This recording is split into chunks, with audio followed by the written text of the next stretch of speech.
So hello everyone, आपका स्वागत है मेरे एक और न्यू वीडियो में। फाइनली वन पीस का चैप्टर 1060 रिलीज हो चुका है। चैप्टर का नाम है लूफी's ड्रीम। चैप्टर की तरफ आगे बढ़ने से पहले अगर आप चैनल पे पहली बार आए हो तो मेक श्योर आप वीडियो को लाइक और चैनल को सब्सक्राइब करते जाएं। तो बिना कोई आइसलैंड गायब किए शुरू करते हैं। चैप्टर शुरू होता है 1000 सनी पे, जहाँ पे लूफी चिल्लाते हुए कह रहा होता है, नहीं साबो ये चीज नहीं कर सकता।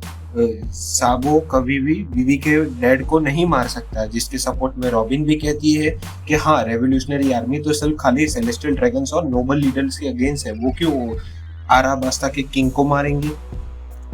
नेक्स्ट मांगा पैनल में हमें वही न्यूज़पेपर के कटआउट्स देखने को मिलते हैं, जहाँ पे रेवोल्यूशनरी आर्मी ने सेलेस्टियल ड्रैगन्स के अगेंस्ट वॉर डिक्लेयर कर दी है। फिर साबो ने किंग कोबरा को असेसिनेट कर दिया है और प्रिंसेस भी कायम है आराबास्ता की।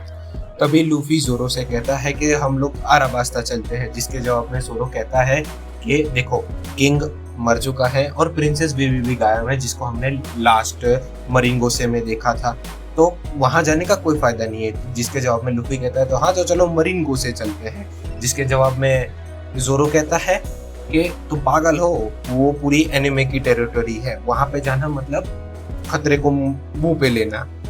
जिसके जवाब में लूफी कहता है हाँ, तो तुम डर गए। तो जोरो सामने से कहता है कि हमारे पास कोई लीड नहीं है, हम वहां जाएंगे तो हम खुद ही मुसीबत में फंस जाएंगे।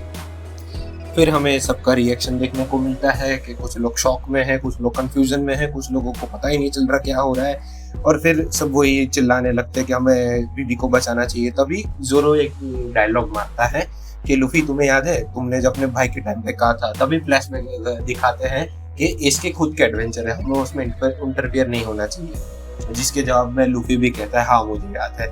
तो उसके जवाब में जोरो कहता है तो फिर वीवी को क्यों अंडर एस्टिमेट कर रहे हो। वीवी को अगर एक्चुअल हेल्प की जरूरत पड़ेगी और ऐसी कोई अपॉर्चुनिटी आएगी तो हम लोग ग्रैब करेंगे, तब तक के लिए वीवी का टेंशन छोड़ दो। तभी रॉबिन आगे पढ़ते हुए कहती है कि जब तक हम वानों में थे तब तक बाहर की दुनिया बहुत बदल चुकी है। पहले तो वॉरलॉर्ड सिस्टम चला गया, जिसके कारण जो इलिट पायरेट्स थे वो सी में वापस आ गए हैं, जिसके कारण हमें क्रॉस गाइड बनते हुए दिखा, और जिसका चेयरमैन है बगी द क्लाउन, और वो साथ साथ में एम्परर भी बन चुका है। तभी लूफी लेटते हुए कहता है कि साबो इनोसेंट है, वो खुद ऐसा चाहता है कि सबको सबकी फ्रीडम मिले, वो ऐसा क्यों करेगा। और फिर और ऐड करते हुए कहता है कि मैंने एस और साबो ने, हम तीनों ने ओथ लिया था कि हम, फिर हमें उनका फ्लैशबैक दिखाया जाता है। साबो कहता है कि मुझे वर्ल्ड देखना है और मैं उस वर्ल्ड के ऊपर एक बुक लिखना चाहूंगा। फिर लूफी एक चीज कहता है और फ्लैशबैक एंड हो जाता है, और वो चीज सुन के पूरा क्रू शॉक में आ जाता है। तभी उसॉप कहता है कि ये चीज तो पॉसिबल ही है, तुम ऐसा नहीं कर सकते। जिसके जवाब में लूफी कहता है हाँ, अगर मैं पायरेट किंग बन गया तो मैं ये चीज कर सकता हूँ ना। अफरा तफरी चल रही होती है। तभी लूफी कहता है उन लोगों ने, क्या मैंने तुम्हें इस सब के बारे में कभी नहीं बताया, और उन जिसके जवाब में उसॉप कहता है जान चुके हो कि तुमने बताया होता ना, तभी सब कोई डिफरेंस नहीं पड़ता, क्योंकि ये इम्पॉसिबल है होते हैं। तो जिसके जवाब में लूफी कहता है कि मैंने सिर्फ खाली शैंक्स, एस और साबो को ही बताया है, से वो साबो जिसके लोकेशन, जिसमें रॉबिन कहती है जो होता है क्या रिएक्शन टाउन में। तो लूफी कहता है कि वो लोग भी हंसी रहे थे। ये सुन के पूरा क्रू भी हंसने लगता है, और लूफी कहता है that's I want at the end of my dream. फिर फ्रैंकी कहता है कि तुम्हें अगर पायरेट किंग बनना है तो अब हमें लास्ट लोड पोने के लिए तो ढूंढना पड़ेगा रोड टू लाफ्टेल जाने के लिए। जिसके जवाब में रॉबिन कहती है तुम ऐसा कह रहे हो कि जैसे ये काम इजी है, क्योंकि काफी टाइम हो चुका है लास्ट पोनेग्लिफ को देखे हुए, और हमारे पास कोई क्लू भी नहीं है कि वो लास्ट पोनेग्लिफ है कहाँ। फिर सीन शिफ्ट होता है नेवी हेडक्वार्टर्स पर, जहाँ पे अफरा तफरी चल रही होती है, क्योंकि उन लोगों ने साबो के कॉल को ट्रेस कर लिया होता है और उन सब की लोकेशन के बारे में वो लोग जान चुके होते हैं। और ये सब मरीन गोरोसे मेंबर्स भी सुन रहे होते हैं, जिसमें से एक गोरोसे मेंबर पूछता है कि उनकी एक्चुअल लोकेशन क्या है। तो उसमें से वो साबो की लोकेशन कहते हैं, जो होता है लुलुसिया टाउन में, न्यू वर्ल्ड। ये सुनकर गोरोसे मेंबर्स को थोड़ा शॉक लगता है, और वो कहते हैं लुलुसिया टाउन तो वही टाउन है ना जिन्होंने 8 दिन पहले ही रेबल करना शुरू किया था। साबो के लिए ये बढ़िया जगह है उस टाइम पे छुपने के लिए। तभी हमें इमू बताते हैं, जो एक गार्डन में खड़ा होता है कुछ हाथ में लिए। तभी बाकी के गोरोसे मेंबर कहते हैं वो अनलकी है। जिसके जवाब में एक और ग्रोह से मेंबर कहता है लगता है ये साबो की फेट है। तभी सीन शिफ्ट होता है कामाबाका टाउन पर, जहाँ पे साबो का कॉल चल रहा होता है और साबो माफी मांगता है कि मैंने तुमको ट्रबल दिया, और फिर कहता है ड्रैगन सान मैंने नहीं मारा है किंग कोबरा को, वो कोई और था। जिसके जवाब में बैकग्राउंड पब्लिक कहती है कि हाँ हमें पता है, मैं उनको स्किप कर रहा हूँ। आगे बढ़ते हैं। फिर साबो एक गहरी बात कहता है कि जब वो मरीन गुस्से में था तब उसने एक चीज दिखी थी जिसके ऊपर ये लोग भी विश्वास नहीं करेंगे, और तभी हमें लुलुसिया टाउन दिखाते हैं जो न्यू वर्ल्ड में है, और उसके आसमान के ऊपर काले बादल घिर रहे हैं पूरे टाउन को। फिर नेक्स्ट मांगा पैनल में हमें लुलुसिया किंगडम के किंग दिखाए जाते हैं जिनका नाम होता है सेकी। वो कहता है कि नेवी हेडक्वार्टर्स को किसने ये बताया, जबकि मरीन को से खुद इम्पेल्ड हुआ था। और जिसमें जवाब में नेवी का एक आदमी कहता है देखिए अपना क्राइम कंफर्म कर लीजिए वरना हम तुम्हें मार डालेंगे। जिसके जवाब में लॉर्ड सेकी कहते हैं कि भाई ये चीज तुम्हें भारी पड़ेगी।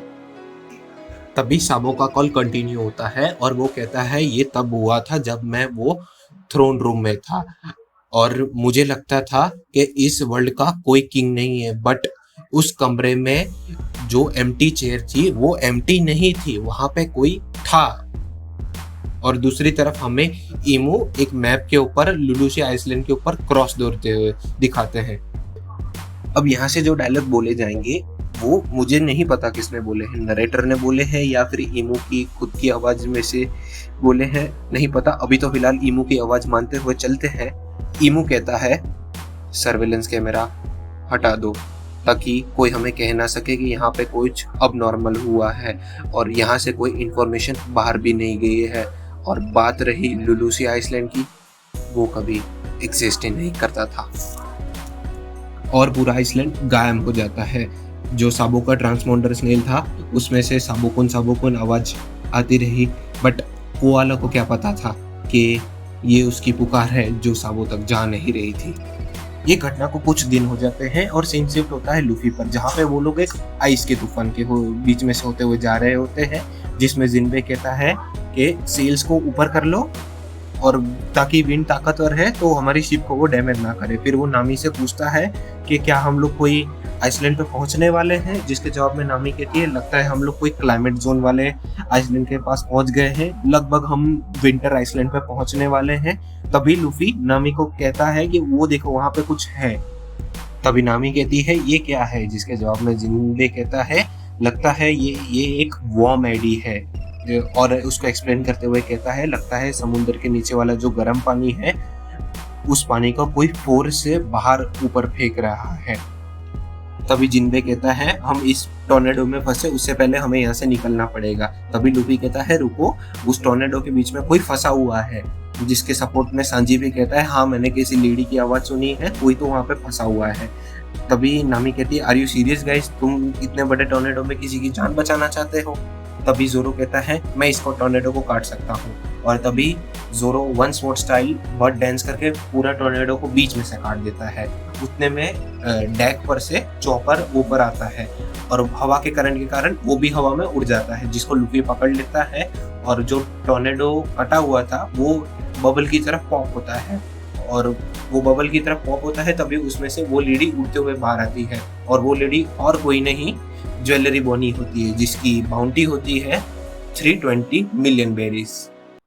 और यहीं पर ही चैप्टर खत्म होता है। उम्मीद करता हूँ गाइस आपको वीडियो पसंद आया होगा। वीडियो में से जाने से पहले वीडियो को लाइक और चैनल को सब्सक्राइब करते जाएं। मैं मिलूंगा आपको नेक्स्ट वीडियो में, तब तक के लिए गुड बाय।